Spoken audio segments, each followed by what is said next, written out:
Think corporate presentations have to be boring, not the way we do them. Here, two of our recent Thought Leader Academy grads share versions of their new signature talks on this episode of the Speaking Your Brand podcast. More and more women are making an impact by starting businesses, running for office, and speaking up for what matters. With my background as a TV political analyst, entrepreneur, and speaker, I interview and coach purpose-driven women to shape their brands, grow their companies, and become recognized as influencers in their field. This is Speaking Your Brand, your place to learn how to persuasively communicate your message to your audience. Welcome, everyone, to Backstage at Speaking Your Brand. I'm Diane Diaz, lead speaking coach at Speaking Your Brand. Yesterday, you had the opportunity to hear from three of our recent Thought Leader Academy graduates. And today I am super excited to bring you two more graduates from our recent Thought Leader Academy program. They are going to share with you for the very first time live anywhere, the first 10 minutes of their talk that they worked on with us during their time in the Thought Leader Academy. You know, I often hear from women that I meet, that I chat with, that they'll either say, I'm not really a speaker, because they only speak internally to their teams, or that since they are speaking on behalf of the corporation they work for, that their personal story shouldn't really be part of that. And like, why would I include my personal story? Well, today you're in for a treat because our Thought Leader Academy grads are going to share with you their talks that not only incorporate personal stories, but also are for speaking that they're doing internally to teams. And so you'll see how you can use the framework that we use to create talks, whether you're speaking inside your company to internal teams, outside at conferences, to small groups, or wherever. But these talks work for all those different types of audiences. So you are in for a real treat today. Now, as you watch our Thought Leader Academy grads deliver their talks, look for the stories, listen for how they are using frameworks, and just how they're generally delivering the message that really resonates with an audience to move them to action. All right, so let me introduce who we have here with us today. First, we have Denise. I can get my tongue together where I can speak. We have Denise Cárdenas López, and Denise is a technology and innovation executive. And then we have Dr. Bonnie Boles, who is Senior Vice President and Chief Medical Information Officer at Tanner Health. Now, I will first welcome to the stage Dr. Bonnie Boles. Bonnie, take it away. Thanks, Diane. It's great to be here. Today, I'm going to talk about a feeling that most of us are experiencing, and that's the feeling of being completely overwhelmed by new technology. At the same time that we're completely overwhelmed, a lot of us are very excited about new technology. All of the new technology coming at us today has artificial intelligence. So we're going to talk about breathe, slow down, beta, start small, and build your team so that you can successfully address all the new technology. And if you're worried about AI taking your job, we're going to hear a story about robots getting the pink slip. I'm Bonnie Boles, Chief Medical Information Officer at Tanner Health. We go by the acronym CMIO. And if you're wondering what a CMIO does, you're not alone. My parents wonder what a CMIO does. They said, wait, you went to medical school and what are you doing now? You aren't really seeing patients? So this is a role that is a liaison or a bridge between healthcare information technology and the clinical world. And as a medical doctor, we know the clinical side. As a CMIO, we learn and have help with our teams on the technology side, and we try to bridge that gap. So I'm going to share principles that I've learned making the transition from an ICU doctor to a healthcare technology worker, because in the ICU, there's no time to go to the bathroom, much less breathe. There's no time to beta. There's no time to build teams and consensus. You have to take care of patients in the moment and what's right there in front of you. So I hope that sharing 3 principles and lessons learned will help you when you are addressing the onslaught of new technology. So many of you are familiar with the Rogers Innovation Adoption Curve. And it's fascinating that the smallest percentage is innovators and early adopters, and then equal to those two groups are the laggards. And crossing that chasm between innovation and early adopters to get your majority buying in a new technology can be super challenging. And then the laggards often are thought to be a completely lost cause.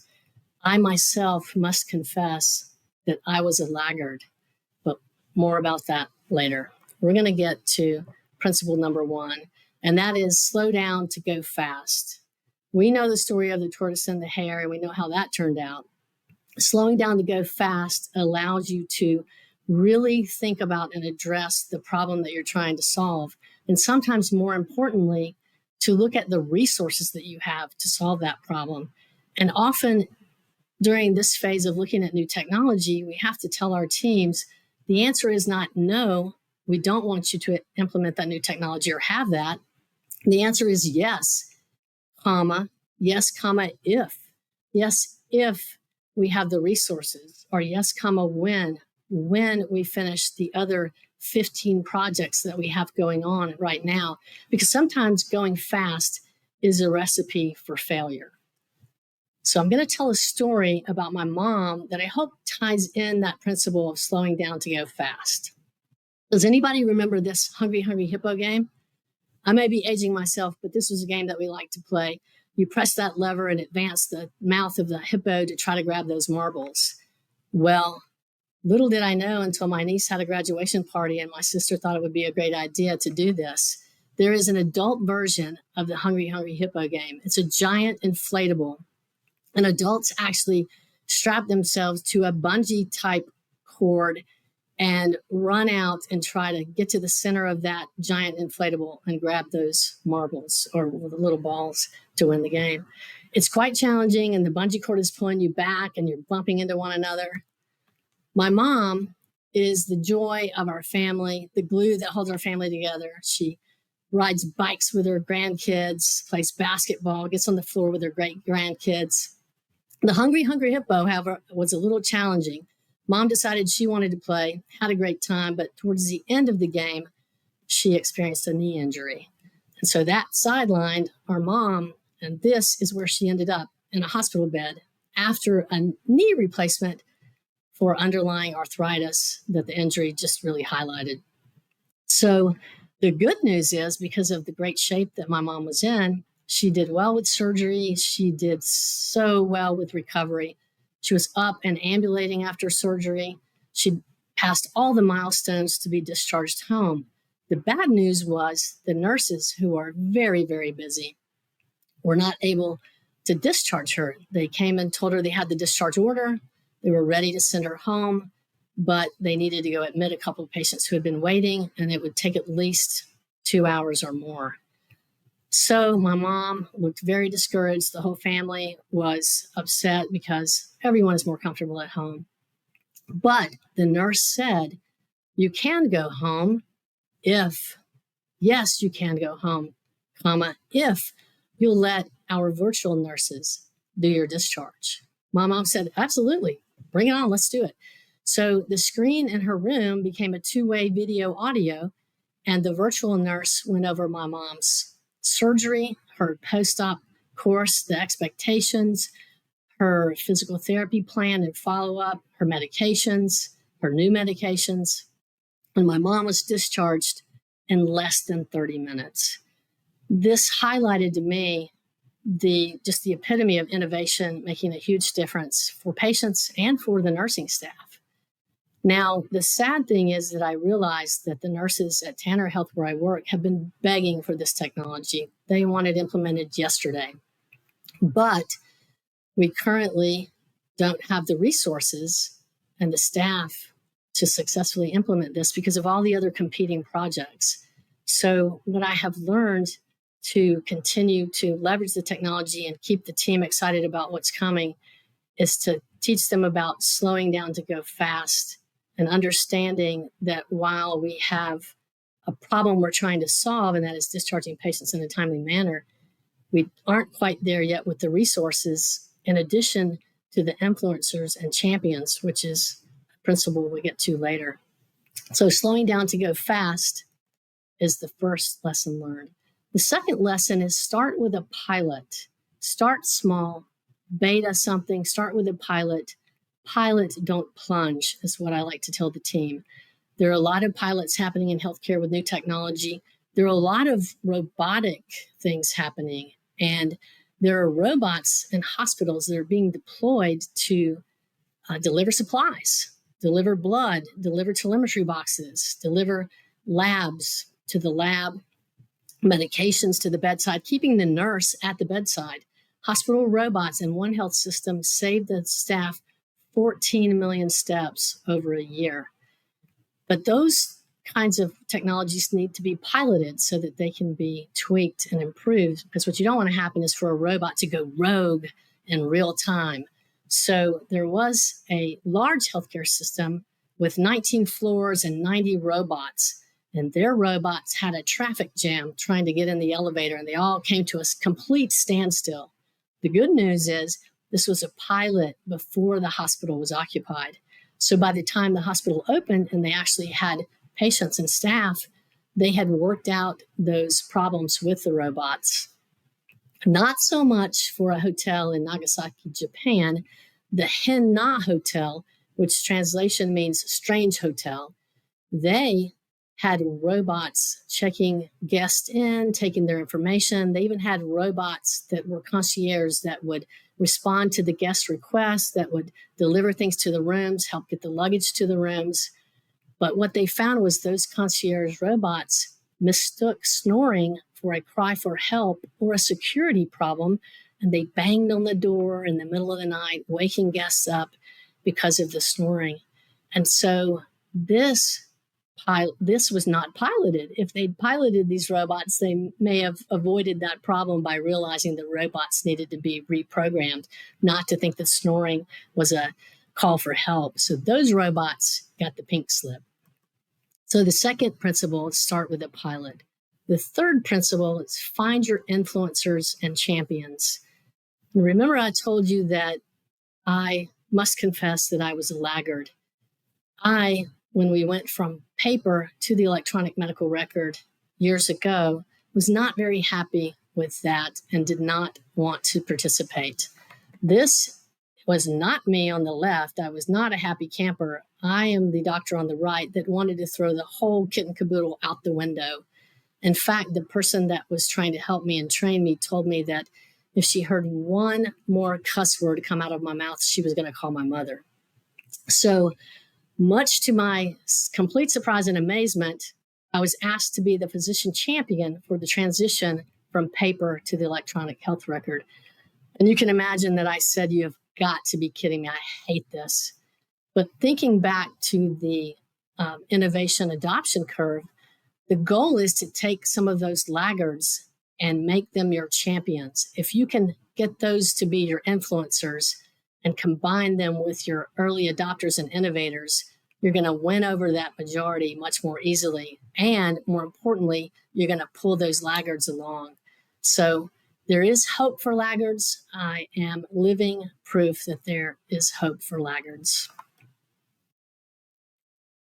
So your call to action when faced with this new technology that we're all being bombarded with is breathe, slow down to go fast, beta, pilot, don't plunge, build, find your influencers, your champions, and those are the people that will help you take that pilot to the next level for a successful implementation and then for successful scaling of whatever new technology that you're looking to implement.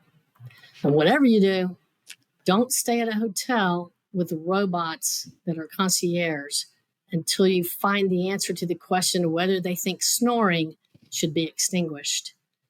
And watch yourself on adult hungry hippos, because those are a recipe for knee injuries. Thank you. Oh my gosh, Bonnie, that was fantastic. And noted, I will not be playing adult hungry hippo because I don't need a knee injury. That was so good. How did that feel for you? It felt great.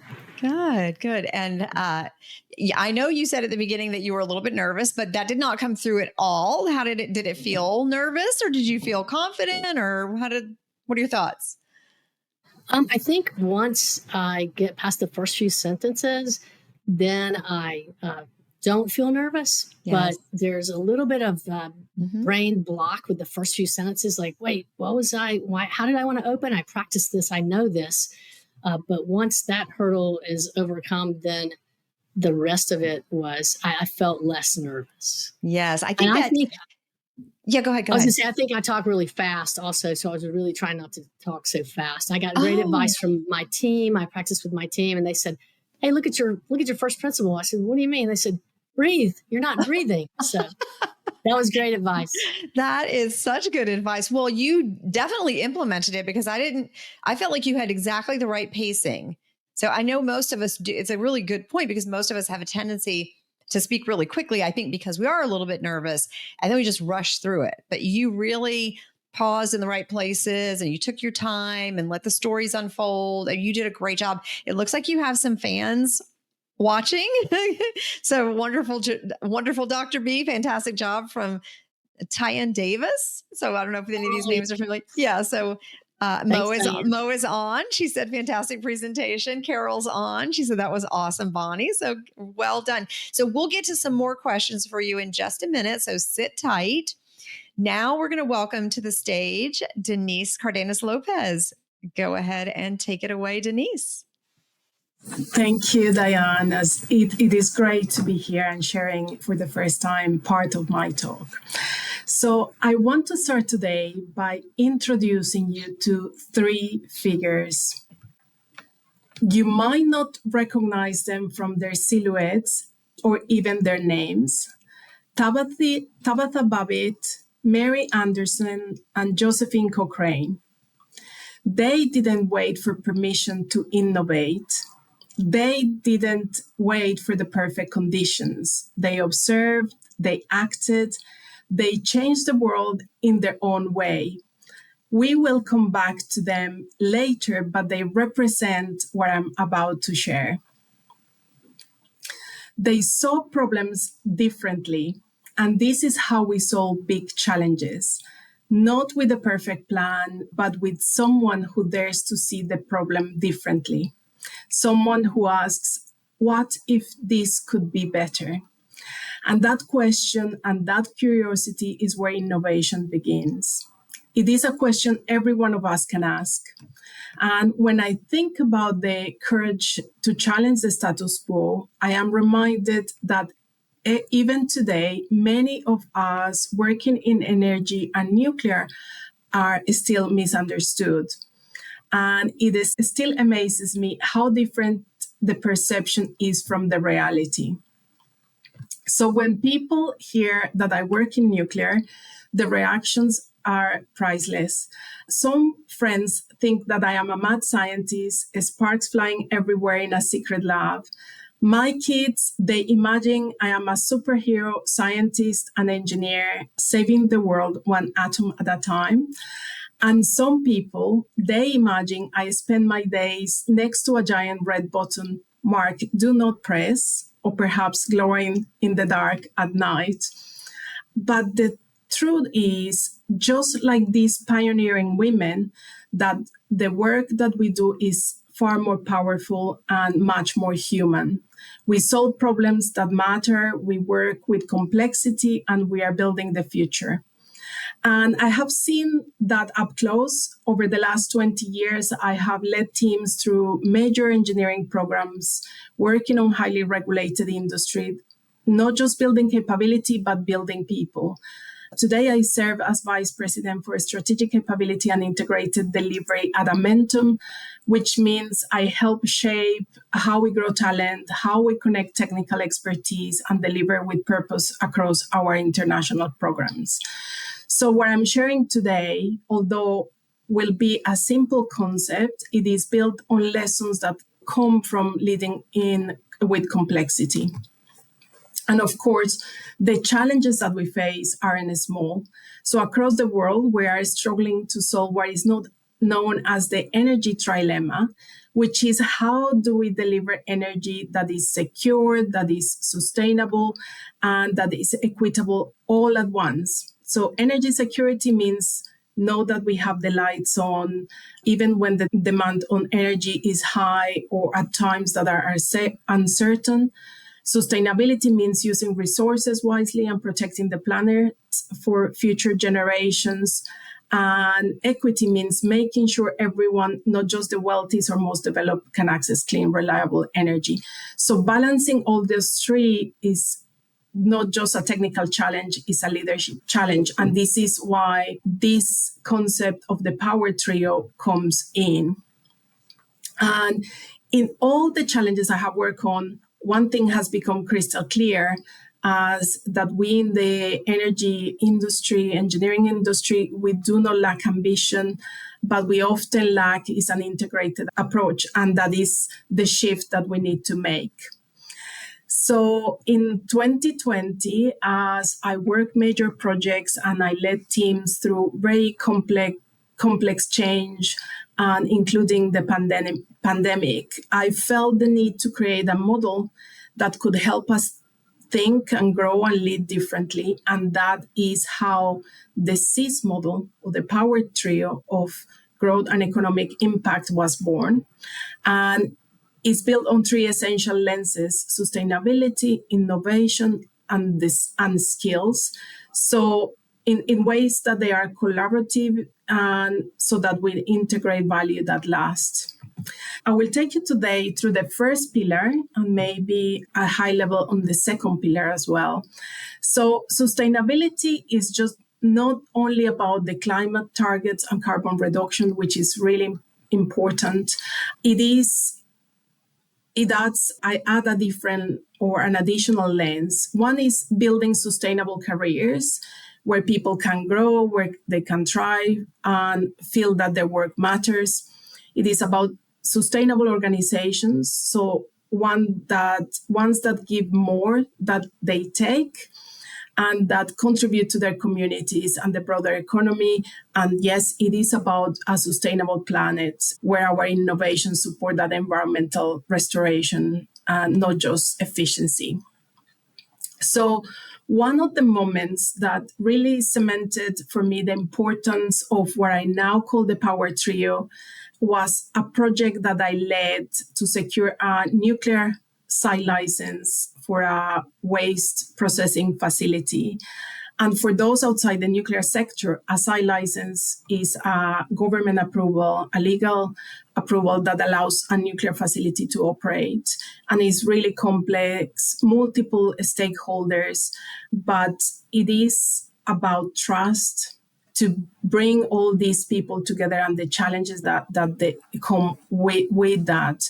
It is about national security and the long-term impact. And this was the first time in over 15 years that a license had been granted for an operational nuclear site in the UK. So through that experience, I really saw how powerful this power trio is, embedding sustainability, not only to manage that risk, but really connect with the work with the community. That was extremely important. All the stakeholders, but the community and the people, it was really at the center of it.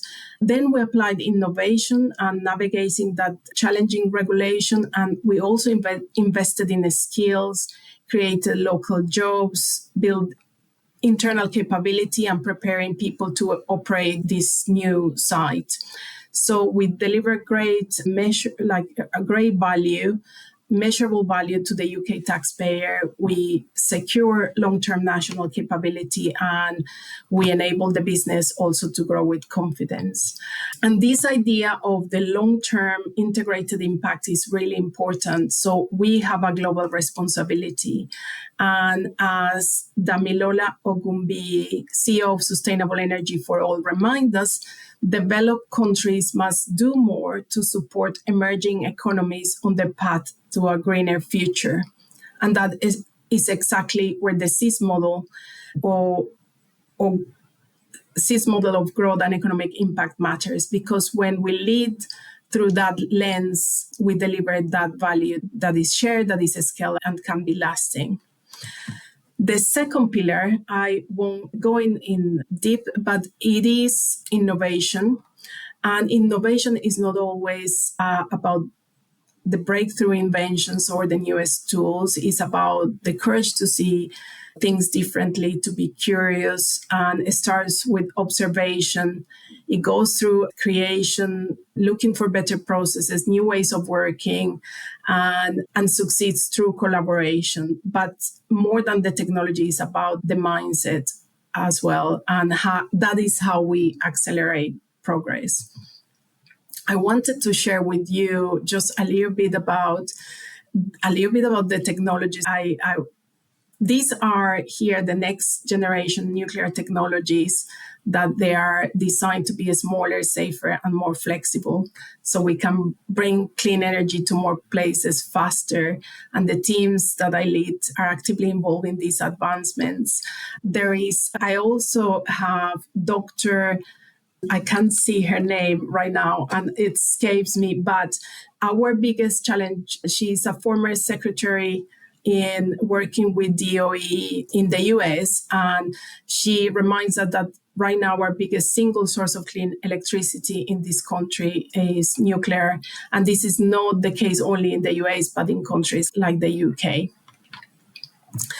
So the CIS model, coming back to the CIS model, there are 3 parts or 3 legs of this framework. And if one leg is missing, the whole structure becomes unstable. But if we think about them together, we can create something that can stand the test of time.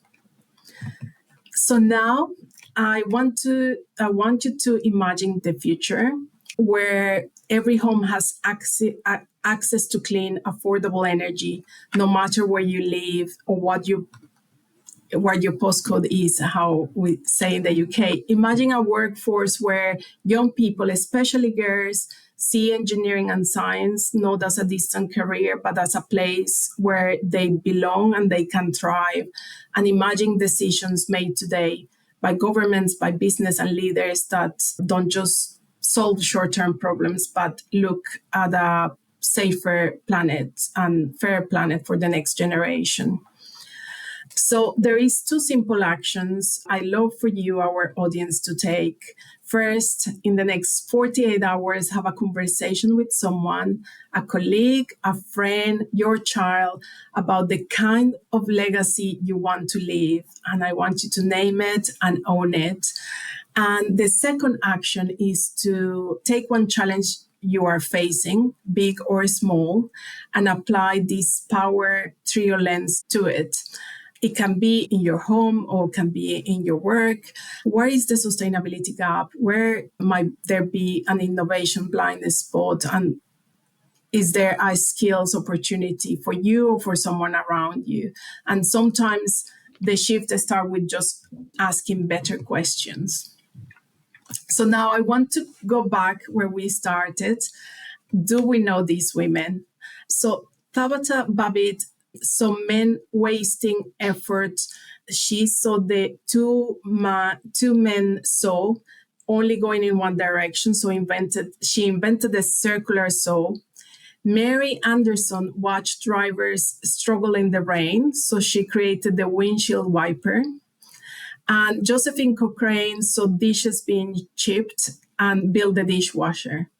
So they simply saw something that wasn't working and believed it could be better. And now we face that same kind of challenge because we need energy that is clean, reliable, and fair. And people are right to ask questions. Nuclear can feel distant and sometimes even scary, but the truth is we need a stable, low-carbon energy source that works, and nuclear can give us that backbone. And while I speak from nuclear in this talk because I work in this sector and we need it, this lens of the power trio can be applied anywhere. So sustainability, innovation, and skills are not just for engineers or for scientists. They are how we move forward in any sector, any system, any challenge. Because in a world that is fast moving, interconnected and certain as today, these aren't just good ideas. They are how we need to lead, how we build, and how we shape what is next together. So thank you very much for listening. And if the message resonated with you, and if you are leading change, or you want to know more about nuclear, or simply questioning how you can do things better, I would love to connect. Thank you. Oh, Denise, that was so good. I was riveted. I love all the facts that you included. They support what you were talking about. And then the stories were good as well. How did it feel for you? Thank you. If it felt good, I tried to adopt it at the last minute just to share more relevant, or give a little bit of more information to our audience.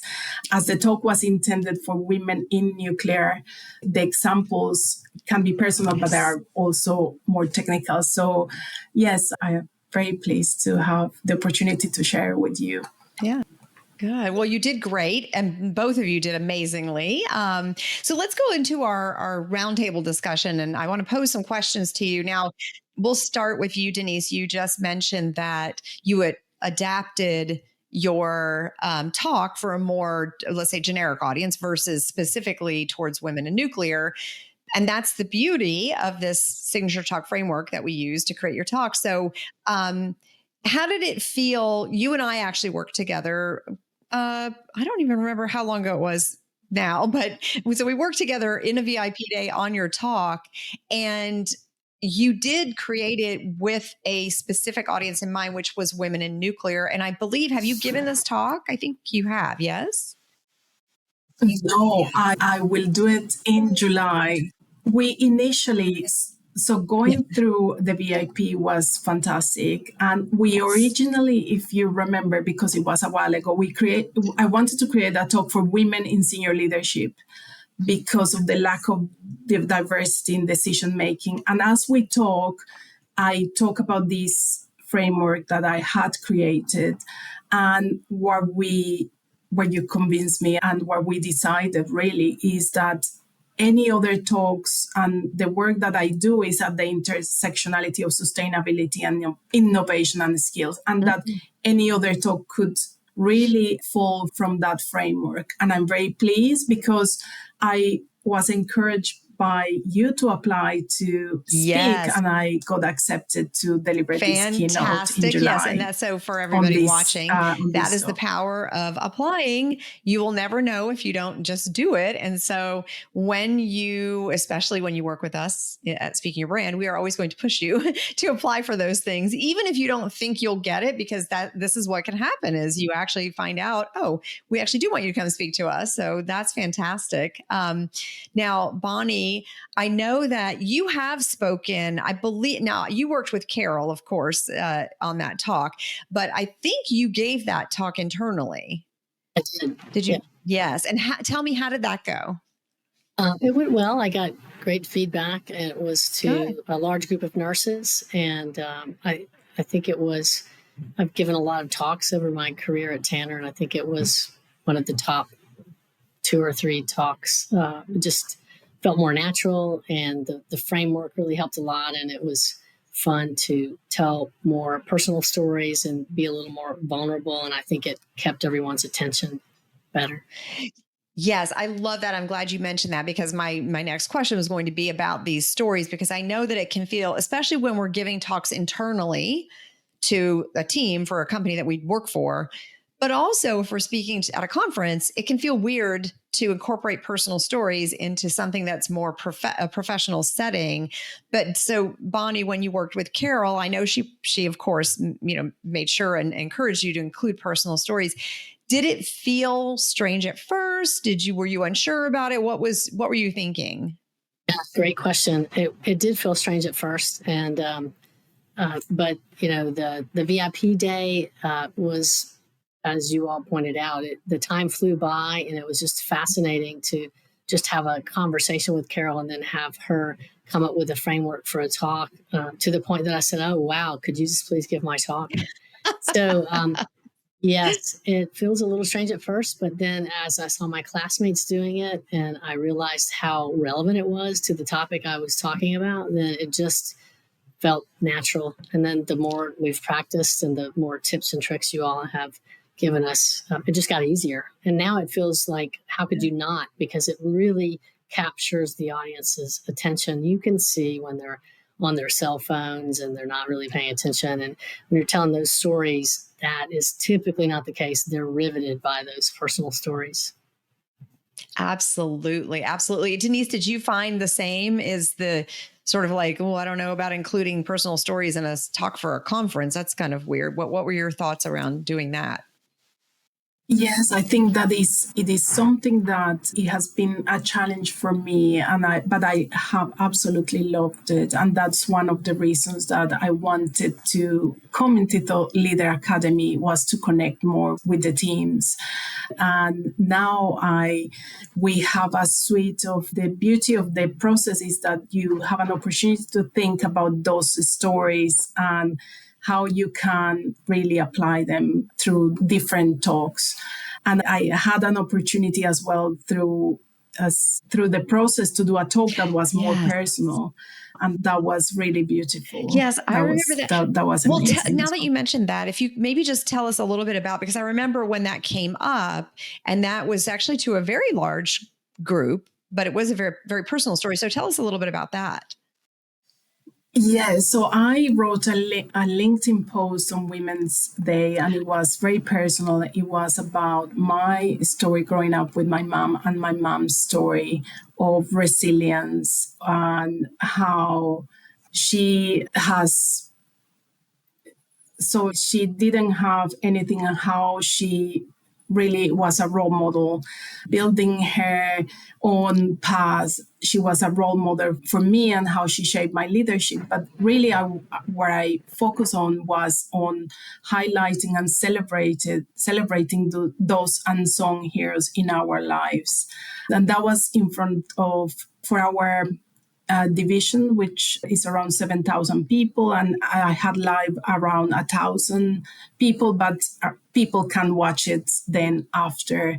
But I had great feedback, and it felt really powerful. It was the first time that I shared something so personal to a big audience. Yes. And I remember when that came. Oh, yes, of course. I remember when that came up, because you had made that post, and then you were in the Thought Leader Academy, and then you reached out and you said, hey, I have this opportunity. And so Carol and I both sort of encouraged you around this, idea of sharing that more personal message. And then you crafted something which was phenomenal, because of course, you already sort of understood how to put something together from going through the Thought Leader Academy. And it was so fantastic. So, and these are the types of things that once you have this signature talk framework that you can use, it's so much easier to create something on the fly like that when you don't have a lot of time, but you need to put something together that's very impactful and very connecting. And then you can use the framework and structure something and then really flesh it out and make it impactful, and make it work for whatever the setting is. And as you both know, you can take your talk and adjust it for different audiences, make it work for different time constraints. So the talks you all gave today are really, I would say, 30 to 40 minute talks, but then you pared them down and structured them for this smaller time frame, which is like around 10 minutes. But that's easier to do because you've got it in a structure using that signature talk framework, and it worked beautifully because you both did a fantastic job. So kudos to you. So tell me a little bit about your experience with the Thought Leader Academy. How I know sometimes we'll get clients who, especially from corporate settings, where they might say, oh, I just want to work on my talk and I'm not sure about a group program, or, I'm not good working in a group setting. Or what are your thoughts on the experience with the other women in the group, getting feedback also from them? How did that feel? I'll start with you, Bonnie. Sure. Yeah. Another great question. Getting feedback from a group of women that you have shared stories with, it was easy, really. It's not like getting feedback from, your audience or your peers at work. It's a group of women that don't really know you. So it's a blank slate, and you can talk about your trials and tribulations of former talks and how things went well and didn't go well. And it's non-biased kind of response. And it's easier to take feedback, I think. in that setting than it is from peers or colleagues that know you well. And it just makes you more nervous. I think it took that layer away. So you're less nervous. You just put it out there, take the feedback. I know in one of the practice sessions, I really got frustrated, and just hearing the encouragement and just wait, start over, it's okay, was super helpful. So it was a great experience. Oh, good. I'm so glad to hear that because, everybody in there's learning, right? And so, yes, mistakes happen, or maybe you're not comfortable with some topic or you're not quite sure how to address it. And someone in the group has some other experience that you can benefit from having their feedback or hearing their story. And then you pick up those little nuggets and then incorporate them into what you're doing. And it's a safe space. And Denise, what are your thoughts on that? How did it feel for you to have feedback from the other women? I love to be in the group. And I think the space that you and Carol have put together with amazing women doing this together is really inspiring. And having that container, a safe container, and I think courage is contagious. And that's how I felt, because in every story that was shared, it just gave us more confidence. And I could see we had incredible storytellers as well in the group, but it was incredible and it was very inspiring for me. Good. I'm so glad to hear that. I love these groups. And I think probably for me, and also I can probably speak for Carol on this, watching the dynamic form between the women in the group is one of the most joyful things that we see, because it's just highlights the supportive nature of groups like this and working together and sort of, although you work in the VIP day with us individually, you're sort of crowdsourcing the experience together and sharing with one another. And that is just one of the most beautiful things that we see, how everybody grows together and makes it a safe space for each other. And so it is just as exciting and joyful for Carol and me as it is probably for you all to be in it. So we love it. Well, I will ask you then, what is next for each of you on the speaking scene? Denise, I know you have something coming up exciting. Yes, so I have the talk in July, but for me, I want to be able to expand my thought leadership. I have been focusing on writing before, so I want to really exercise this muscle and participate in and take up the stage in the nuclear industry, but beyond the nuclear and engineering sectors, and continue to develop the power trio framework and continue to have conversations at a board level and help shape decisions that shape the future and participate in talks. So I have been given a challenge by you to get out of my comfort zone, and I'm looking forward to that journey. Yes, we will. I'm glad to hear that. So Carol and I are notorious for, if we even hear one little inkling of, oh, I think I might, and we're like, okay, here's your homework, and we will give you a challenge to do something. So, and if anybody ever expresses an interest in something to us, we will give you homework that you then have to go do. So I'm glad to hear that you're interested to do that. And I really think that for both of you, your messages are, you crafted them specific to an audience, but you can see that they have universal appeal in the underlying message within each talk. And so you can definitely, each of you, go out and talk beyond sort of the scope of what it is that you do in your jobs. And so I'd love to see each of you doing that. Bonnie, what is next for you for speaking? Next week, I'll be participating in a webinar with one of our innovation vendors. So I'm excited about that. And then we're already planning next year. We're going to host an innovation summit here at Tanner Health. So I hope to have a great talk on healthcare innovation that I can deliver at that. And that'll be a regional meeting. So that's something that I'm looking forward to. That's exciting. And will that be just for Tanner or outside of Tanner? Outside in the region, and it'll be a regional. Yes. That's exciting. Well, you'll have to keep us posted on that. And I would just suggest to both of you, because I think you both capable of doing this, just consider maybe a TED Talk is in your future, because I could see you both doing that. I know that might strike fear into your heart, but please don't let it. I would encourage you both to just, as Denise mentioned, sort of step outside your comfort zone and look for opportunities to speak because you're both great speakers.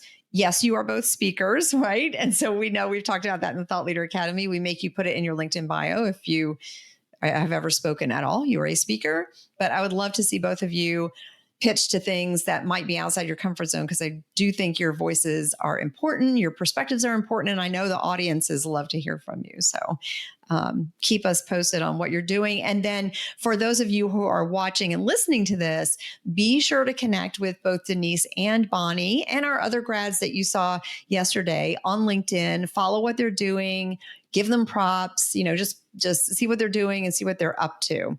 Now, if you'd like to join us in the Thought Leader Academy and work on your signature talk or any talk that you have coming up, just like our two graduates today did, you can go to speakingyourbrand.com/academy for more details and to apply. Again, that is speakingyourbrand.com/academy. And until next time, thanks for watching.